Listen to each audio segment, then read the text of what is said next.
Hi my friends, Puzzle Quest 3 community.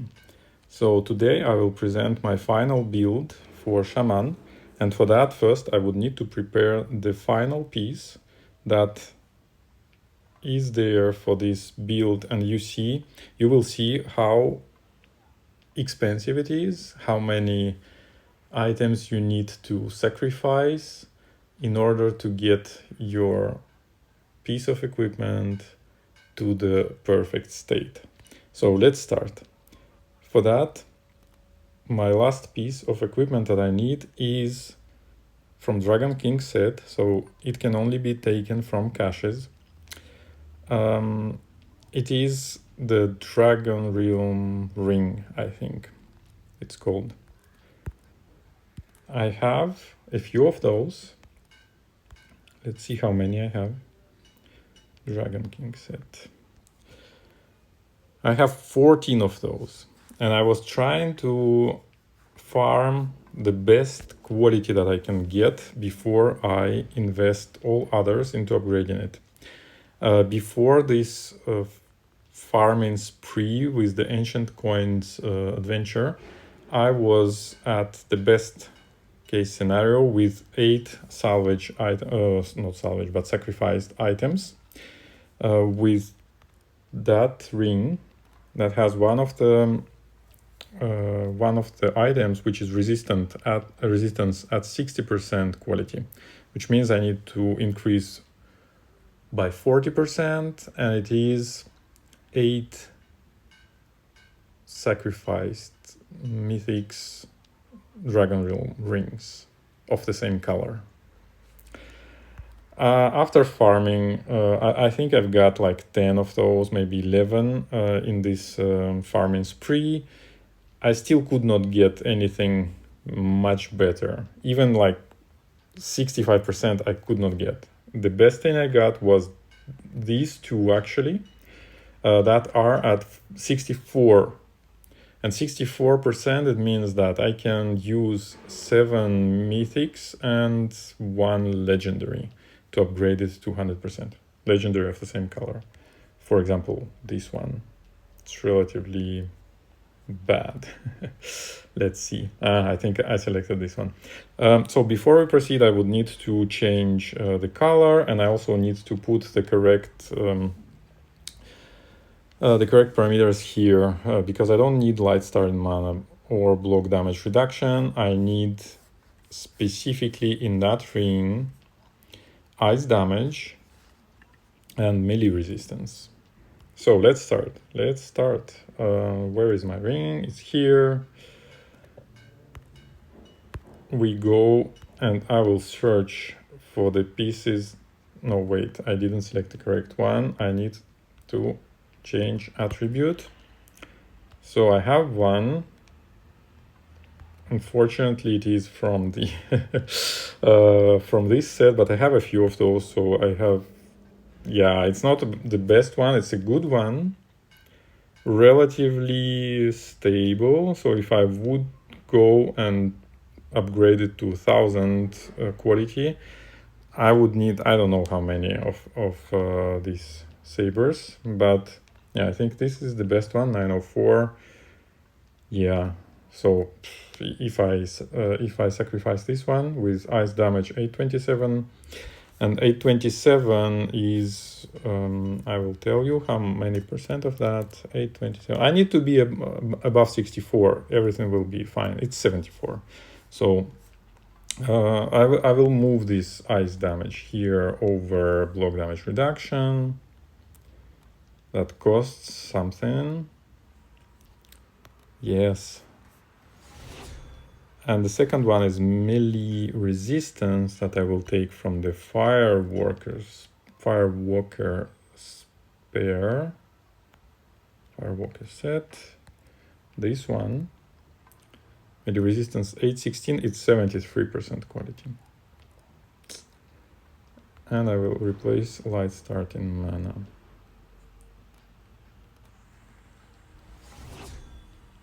Okay, here the preparation is finished. The preparation is to get this piece into upgradable state. So it means I will just need to sacrifice 7 mythics, if my calculations are correct, 7 mythic items, rings of the blue color, and 1 legendary blue color. For that, I need to change the color of my sacrificed items to blue. Oh, what's that?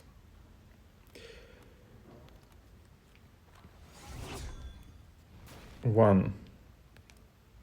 And I selected the worst ones, of course. Of course. Why would I sacrifice some rings that are more or less fine?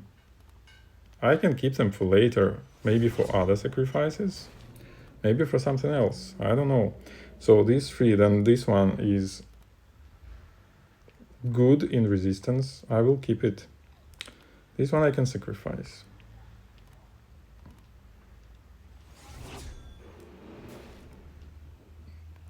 Then this one as well. And most of this, actually, I didn't get all this mythic from the caches. Maybe I got 1 out of this 11 as myth directly. For the rest, I had to create them. So I had to create random mythic ring that I can sacrifice to make the legendary ring from that, to upgrade the legendary ring to the mythic.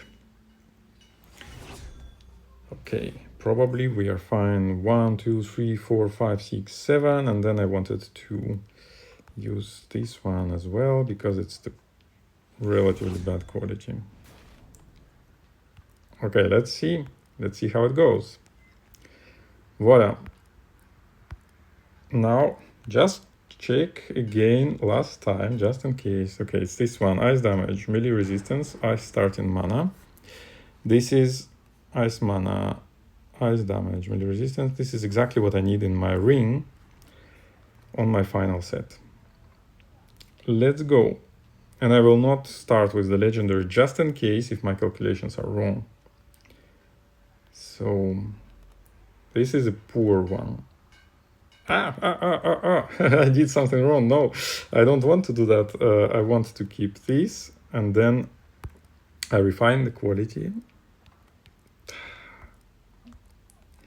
This filter is really not good. It's not Firewalker set. Yeah, first one, 724, 774, 5%, cost me 50 ether. Next one, also not that good quality, good resistance, but overall not good quality. 774, 824, again 5% increase in quality. Next one, yeah, it has one good parameter, but otherwise it's bad. So 824, 874, 50 points, which equals to 5% quality. Again, good resistance, the rest is not good. 874, 924, 5% quality increase. Next one, good resistance, the rest is not that good. 924, 974.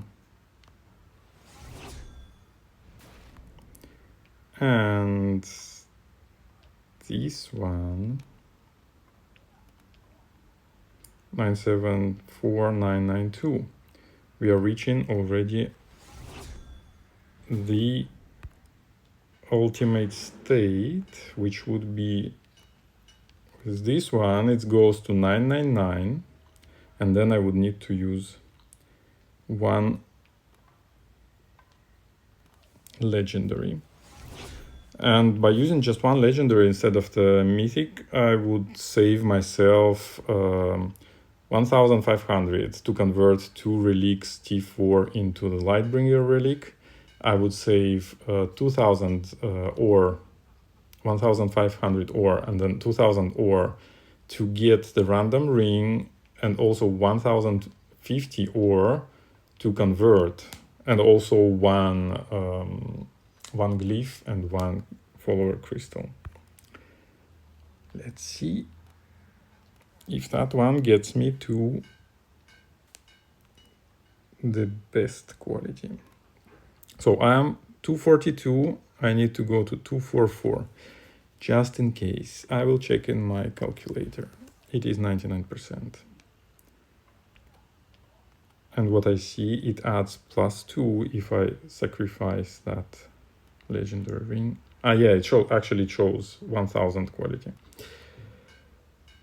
But it costs 250 ether. I'd rather pay 250 ether than a few thousand ore.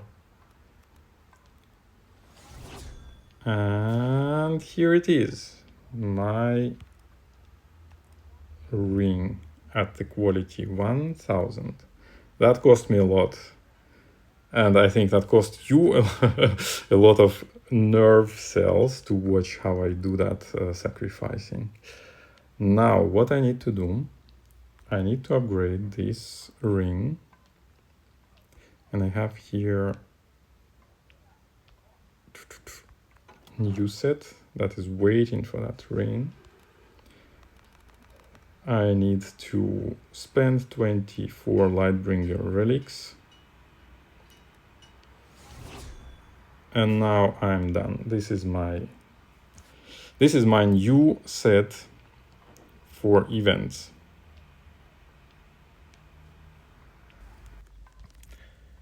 Here is my event set. All the pieces are upgraded to 1000 plus 400, as you can see. And I will tell you a bit about this set. So let's start. The Kazduli helm, it is of course a very important helm to protect from the first hit, and the first hit is what I'm usually facing. Only the first hit from the enemies is what I'm usually facing in the events, in the 3-day events, 3-day dungeons. Here it also gives 25% bonus gold from battles, in addition to the barrier. So it boosts a bit my Buccaneer breaches, because their effect is based on the gold percent that I have, and I have like 30% and then 25 from Kazduli helm, so it gives 55, which converts into 5.5 more or less percent armor increase if I merge 6 or more gems. So the Bloodfang shoulders, they give me 40% ice resistance if there are 7 or more blue gems in play, which is more or less every turn the case. They are also there for the Bloodfang 1 bonus, which again increases the ice resistance by 4% for every blue gem on the board. It's important if there is some reflection, so to be protected from the reflect effect when I cast a spell, and if there are no 3 skulls that I can merge to just do the easy and small skull damage. Then Bloodfang gloves, they are also there for the Bloodfang 1 bonus, but they also deal 30% bonus damage to frozen enemies. They work well with Channel Ice. So I have the Channel Ice spell that freezes the enemy, and then it increases directly the damage by 30%. Mirror of the Forgotten, it is there, let's say, only for the Ancient Dragon 1 set, because any other piece in that set is really not so good for the blue set that I'm trying to do. So weapon direct no, then Vambraces of the Caged, they convert blue to the green, so it's no go. The Crown of the Fallen, no, because its effect is really poor. Amulet of the First is a piece that I have hard relationship with, because it's it's only good in a very limited number of scenarios, I would say. I had it on my autoplay, and then in the end I removed it and moved also to the Mirror of the Forgotten. Also, what it does, it creates so it blinds the enemy, which is a very good ability, but the chance to blind the enemy is low, it's 20%. But if it blinds the first enemy, it means that you get 1/4 of the damage that you could get without Kazduli Helm and without Mirror of the Forgotten, because blind is 50% damage reduction from melee and missile attacks. Also, if the enemy is already blind, it creates a flashbang gem, which can be used for additional damage to finish off the enemy who have like very small life left, maybe less than 10,000, maybe less than 20,000. I didn't check what is the damage from flashbang gem. And also, it's not that good, but this Sandswept thing, it creates 1 yellow gem when I make a column match, and I do a lot of column matches. Luckily, if the columns are in the same kind of fusion of gems, that counts as 1 column match, otherwise it would create more yellow gems. So it's more like for yellow, but for blue it also works well. Then again, Buccaneer Breaches, I gain armor equal to my gold bonus divided by 10. In this case, with the effect from the Kazduli helmet, would be around 56%, so 5.6% when I match 6 or more gems. I don't have any bonus for Buccaneer. Bloodfang Boots, it's really a good speed equipment, so it increases my speed by 25% when I cast a blue spell, and I only cast blue spells and I cast them, a few of them, so I'm really fast at 10 action points. So yeah, I don't have this second set bonus from Bloodfang, because none of the other pieces I can use here.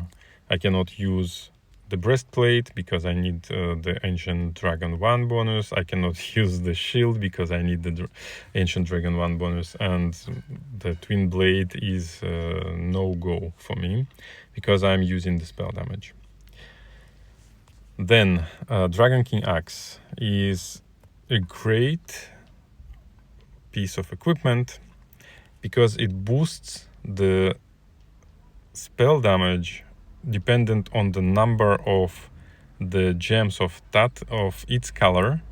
In this case it's blue, so it boosts the damage by 10% and adding yet another 2% for each blue gem on the board. So it really scales the damage a lot.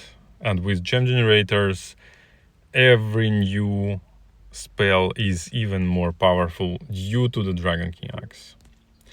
And it also ensures the Dragon King 1 bonus. When fighting bosses or mini-bosses, there is 75% chance to cleanse negative status effects each turn. And in the negative status effects, but unfortunately only with bosses and mini-bosses, the stun is also counted. So I had a few instances, not with this set, but in principle, when I played with DK1 bonus, where I was stunned by mini-boss or boss, and then the stun cleaned up. That was really cool. Guard of the Belligerent is the untreat piece of equipment. So the main effect is it increases all elemental damage resistance by 10%. So by default, then I have the 10% damage, elemental damage resistance from all kind of elemental damage, fire, light, dark, and so on, which is, it's around nothing but it's better than nothing.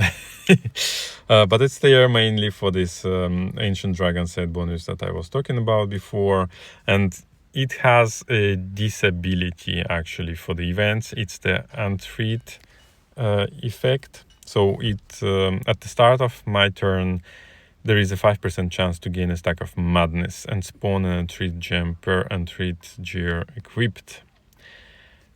In the beginning I had two. I had also the helm of the Kazduli helm that was also untreat, but I realized on the first or second day, and luckily I was playing in the wounded mode at that time, I realized that it's really bad. So I got rid of that, and again, luckily, at the same day, I just got the normal, very good quality Kazduli helm from farming the dungeons of the season 1.1 that I was farming at that time. So I just switched that without any problem. But even this one untreat piece of equipment, it requires quite some damage control, because when it spawns one or two gems, these untreat gems, there is no problem. When it spawns the third untreat gem, then you have a problem, because from the next turn, so it spawned the third one, and from the next turn, you will start to get the damage that is calculated as the number of madness stacks that you have multiplied by 2% direct damage to health. And in this set, there is no way, well, except one small way to destroy the untreat gems. There is really almost no way to destroy them. So basically the effect of the madness is only starts when you have untreat gems on the board. And since I cannot remove untreat gems from the board, it will start once I have 3 madnesses equal to 3 untreat gems or less. There is a very not so good working with that another piece of that set, Ancient Dragon set, because it creates this flashbang gem for the blinded enemies on the next turn of the blinded enemies. And if you are unlucky enough to spawn the yellow flashbang gem next to untreat gem, and if you match this, or if it gets matched, and if it explodes the untreat gem, then you get another stack of madness, so you can quickly move to 2 from 1, or to, I don't know, 3 from 2. And then you unintentionally start this damage to your health, which is 6% in case of 3, 8% in case of 4 stacks of madness, and 10% in case of 5 stacks of madness in future. But currently it also scales with the additional damage that the madness itself ensures, which is, in the end, it's not 2%, no, it's not 6%, it's 6.36, it's not 8, it's 8.64, and it's not 10, it's 11%. It's a bug in the game that I discovered and reported. It will get fixed in the next version, so in a few weeks from now it should get fixed, but so far it works like this. And to ensure that I am covered against that, I need the healing boost. So the healing boost from Savior's Locket is actually not enough. You would be surprised, but it's not enough, because I cast so low number of spells that it doesn't really boost much. My entire game would be like 6 to 8 spells, so it's 30 to 40%. It's enough to cover the 6% damage if there is no other effect that drains the health, which should be the case, because by the end of the game, like if you are facing the elite boss, normally you have this Dragon King 1 that cleans up all the status effects if you had some, and then yeah. But sometimes there are some effects like burning gems, for example, and when you match by chance the red gems, because I don't need red gems, but when I do my match of a lot of blue gems, sometimes the red, they fall together and so on, and then they will burn me. And if I'm burned, if I have the third stack of madness and so on, so it can scale damage a bit more than what regeneration can ensure. Regeneration ensures 5%, and I will speak about that a bit later. So here in the Savior's Locket is 5% healing boost when I cast a spell, which is good. I don't need the Savior's 1 bonus, even though it's good. It increases the resistance by 20%, but normally I don't have anything that would damage my resistance. Well, I don't need to care much about resistance. The next one is the must-have if you don't have regeneration from the spells. It's the Serpentine Ouroboros. It's the ring from the Serpentine set, and it ensures regeneration for 5 turns if you match 7 or more gems in one match. So it means also when I match 7, I also get my Buccaneer breaches that start to work for the matches of 6. Which is good.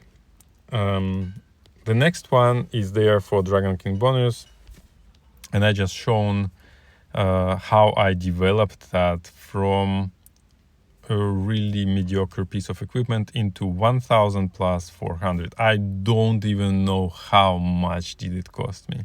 Well, I don't count much the cost of the additional ancient coins that I had to buy, because in my last farming effort I went over 50,000 ancient coins farmed.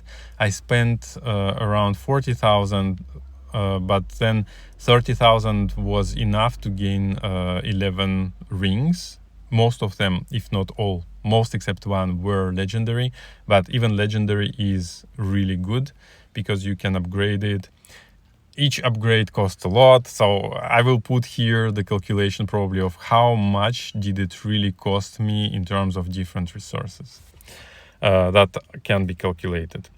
So yeah, it also works when I match 5 or more gems in one turn. It gains 4 ultimate spell power. It's nothing, but it's there for Dragon King 1 bonus. And the last piece of equipment is Trarg belt. I like it because, well, it doesn't ensure any set bonus. I don't need it. It's a stupid Trarg bonus when matching some number of yellow gems. I gain some speed. I don't need it. But it increases unconditionally in the event my power by 12% if my speed is higher than the enemy. And my speed is always higher than the enemy speed, because I start with 163. The first enemy, I think it is 50 speed, then the second mini boss is 100, and the boss is 150. But by the time I reach the boss, I am already at 600. So I'm always above the enemy in terms of speed. So I always get this free 12% power increase, which leads to the increase in damage from each of my spells. It really impacts a lot the spell damage.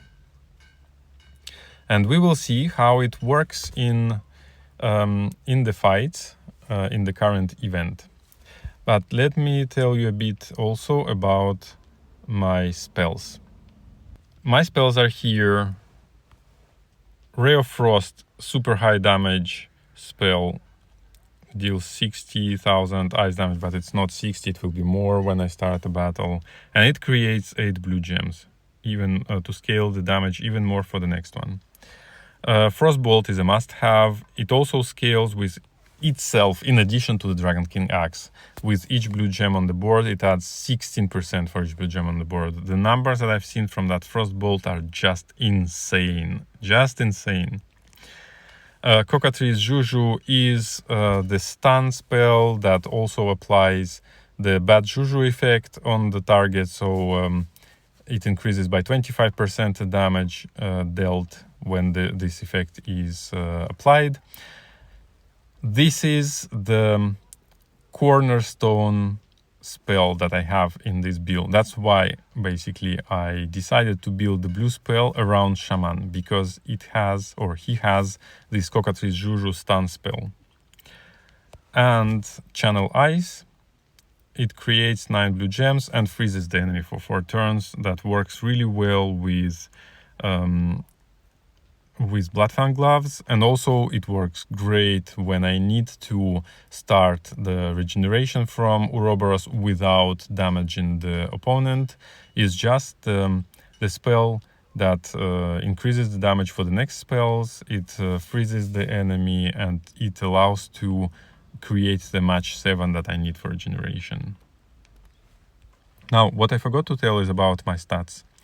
I have 7,000 power because I have everything in the left side of this panel into power. I have 95k armor, 36k resistance. Here everything is empty. Spell critical hit damage 192.8. It depends on the spell book and the how your spells are evolved in general. Elite damage 69, ice damage 121. This is my, how should I say? This is my split between ice damage and elite damage. I could put everything in ice damage, but then it's not as efficient, I would say. Defense stats, my block chance is 79.9 and damage reduction 79.9. Everything comes from here, from the Guard of the Belligerent, which is 76.8, and then I add a few points from Citadel. My melee resistance is 80% straight, and missile resistance is 80% straight. How do I reach that? I have 76% from all my gear pieces, and I just boost it with my Citadel. But for that, to have 80 and 80 from that combination, you need to have Citadel at least 280 level. And my healing boost is 99.6, which is rounded. When you apply the first healing boost from Savior's Locket, it's rounded to 100 because you get for the first 5% increase from Savior's Locket, you get 5.4. I just saw it recently. So it rounds to the closest integer. Then I have the ice starting mana 78, which is 76 from gear pieces, and 2% in Citadel. Why 2? Why not 4? Why not going for 80? Because it's easy. I just use the calculator to see how much do I need minimally to fill all my 4 spells from 4 gems. So I just match 4 and I have all my 4 spells filled. I need 78%. So why get higher? I don't need get higher because each 1% in starting mana, it is 2% loss in my power because they are both in the same Citadel pack. I also have, gold bonus 31 is nothing. Mastery is 7,000 for blue. And that's it. And let's go quickly to my Citadel. In my Citadel, I have, it's level 293. I have, in offense, everything in power except 2 in starting mana to ensure that 78%. In defense, I have, I aim to have 100k armor in the beginning. So I just put a lot in armor. It's relatively important, but not that critical. Even with 50k, I think, or 60k, you are relatively safe if you have 80% melee and missile resistance. Then everything in ice magic except for 4 in block to get it to 79.9. Everything in poison magic because the rest is I don't like. In fire magic, everything in lead damage. In light magic, everything in healing boost. And in dark magic, it's split between melee resistance, missile resistance 20-20, and then the rest I will put in dark mastery. Now, for those of you who doesn't know the meaning of all these stats, I will have to explain a bit because actually even for the old players, not everything is clear as I figured out. So block damage and block damage reduction, it is the parameter that is ensured by the block from the shield. So it's 768, it is 76.8% of block and block damage reduction. It means that For me, with the increase from the Citadel, I have 79.9% block chance. It means 4 out of 5 times I should be able to block the incoming attacks. And when I block, it reduces the damage received by 80%. So I only receive 20.1% from the incoming damage. Then, in addition to that, there are these 2 parameters that are melee resistance and missile resistance that are also protecting from different attacks. And this is important to understand, that they protect from both normal enemies and mini-boss and boss enemy attacks. It's important to understand, because from my experience, some people didn't know that it works also against elite, and they were upgrading elite damage protection to protect from melee and missile attacks from mini bosses and bosses. No, it applies to all the enemies. Elite, non-elite, doesn't matter. And how it works: melee resistance 80%, it means that any incoming attack, blocked or unblocked, it will only pass by 20% of its starting value. And if you block it, then it is passing only at 20% from 20%, which is 4% of the initial damage that will get through. Now, since all these parameters are capped, there is always a chance that there will be a critical attack from the enemy, which is 50% higher than the standard damage that he delivers. That will go through, it will be reduced by 80%, it goes through the block, and then it's only melee resistance or missile resistance that will keep you safe. There are not many enemies that deliver missile attacks. There is an enemy guide developed or assembled by Higor. It lists all the enemies that have melee and missile attacks with their delivered damage at level 200. It's really a good document that allows you to see how you should develop your strategy if you want to succeed and deliver the best results in the 200 level dungeons. Now, healing boost. Why do I need healing boost? Healing boost applies to all the healing. That includes life healing, resistance healing, and armor healing. And the healing boost of 99.6%, let's say 100%, it means that my healing is 100% more efficient. So it's twice as efficient as it's designed. And it means that, for example, for these Buccaneer breaches, instead of 5.5%, I will receive 11% increase in my armor if I match 6 or more gems. For any column match, I will receive not 10% of my starting resistance, and I don't know if it's starting on the current one. I think it's starting, so I would not receive 10% of the resistance and armor. I would receive 20%. And for the regeneration from Ouroboros, I will receive not 5% of health back on each regeneration or each start of the run. I would receive 10%. And when I even boost that with the 5% for each spell, I will receive even more. But it doesn't really matter, because the only in 99% of the cases, the only thing I need to withstand is the first attack from the enemy. If there is a tricky situation, I would maybe need to withstand a second attack from the first enemy. And in the very rare cases, I would really fight the mini boss or boss, but it would be of course already with increased resistance, increased armor. Resistance doesn't really play a role. Increased armor. What else I have here? Ice damage 121% out of 180% possible. It's enough.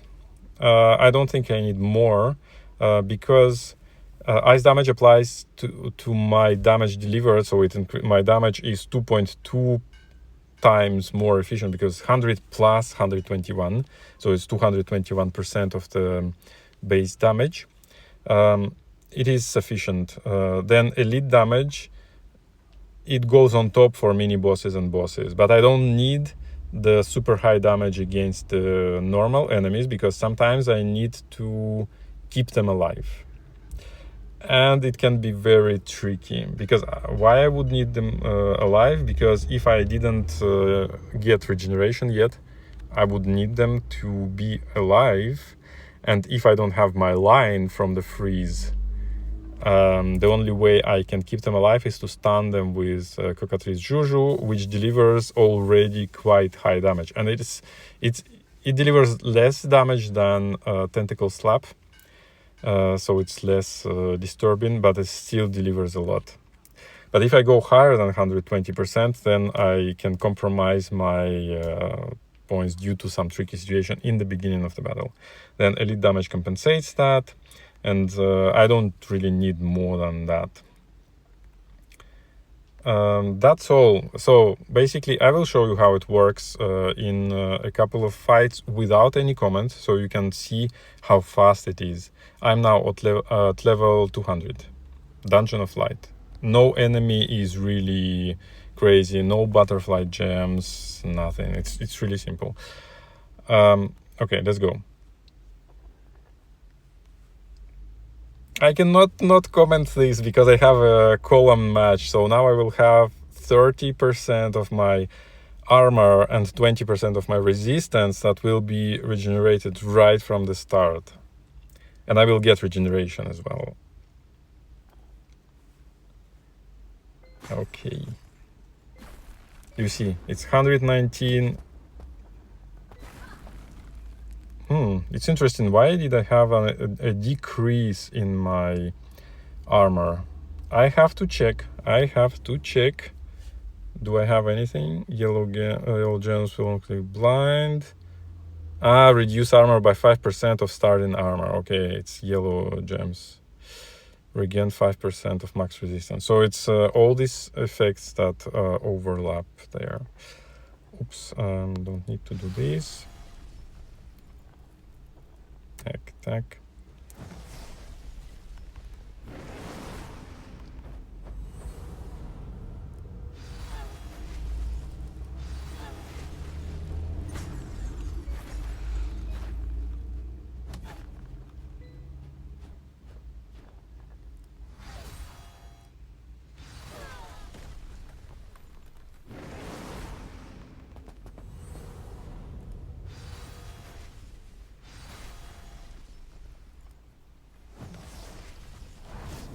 $4 million damage. Okay, the second fight without any comment.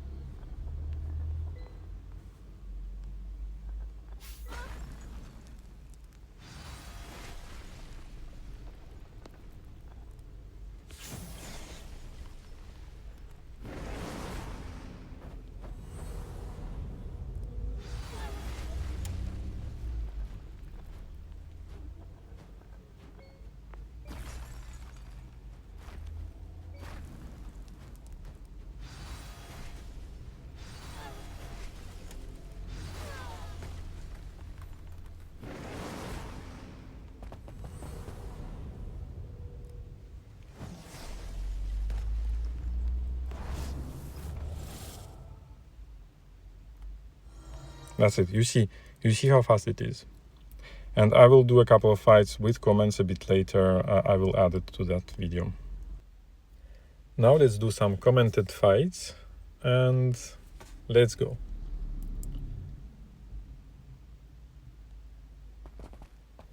So this one is one of a few enemies that have missile damage with them. He throws grenades. Let's see what I have here.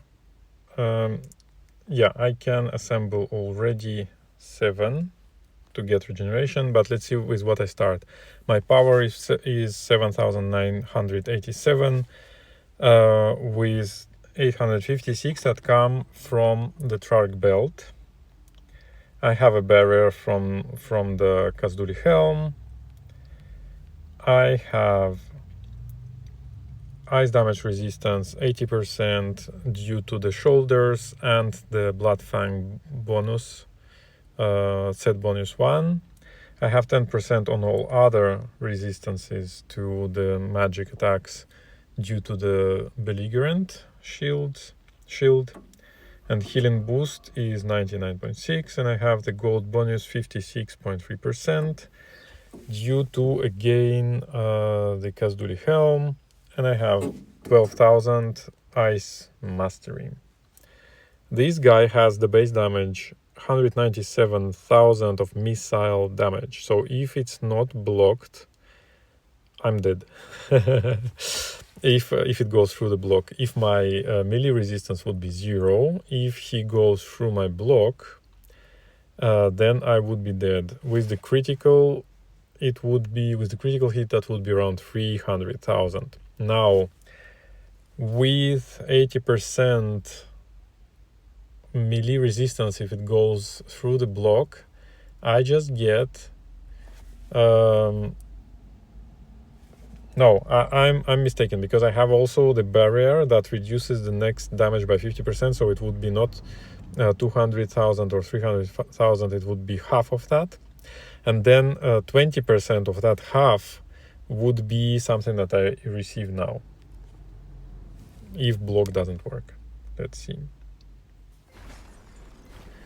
I got blinded for 2 moves because I apparently, yeah, you saw it was quite a strong hit there. 20,000 something. So it went apparently through the block. I cannot verify that without doing the calculation, but I feel that it went through the block. Now I freeze him and kill 1,200,000 damage. With the next one I can assemble the line already, so I don't really need to be careful with these 2 spells. So I can potentially I can kill, or I don't need to just limit myself to stunning the enemy. And now I have the stun line for this guy who has the reduced elemental and physical damage for yellow or green, so he has a lot. So let's remove yellow and greens. Let's just do it like that. Attack, and then like this. And there are only 1, 2, 3, 4, 5, 15% less damage, but he's almost dead now. 3,300,000.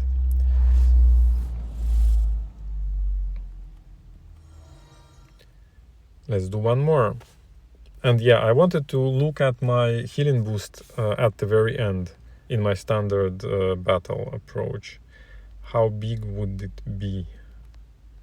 Tac. Funny. In both cases, I cannot assemble the column. Okay, that's enough anyway.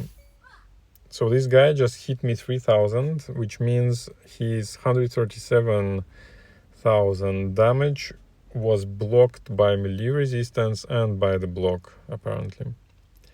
Let's see next. Tac. Okay, he's dead. Hide in the sand if you like, it doesn't help. Here I have a line, so again I can just try to finish this flying lady off, but it didn't work. So I will be just refilling my spells then, why not? And with the next one, again this super resistant owlbear. Here I increase my damage by 25% by applying the Juju effect, and I also stun him. And yeah, let's see, before I cast the last spell, what is my healing boost? It's 135%. So it's 2.35 times better regeneration that I will get or any other again. And my speed is 600, so it's at the maximum with the Bloodfang boots. 3 million damage. So you see how it's easy in this type of event. Thank you for watching. Thank you for being with me. I don't know if you if you could watch the entire video, only parts of that, but in any case, thanks a lot. If you have any comments or suggestions, or you would like me to shoot any video about anything else in Puzzle Quest 3, please leave a comment. I will try to do my best to create a video about these topics that interest you. And yeah, see you later in the game. Bye bye.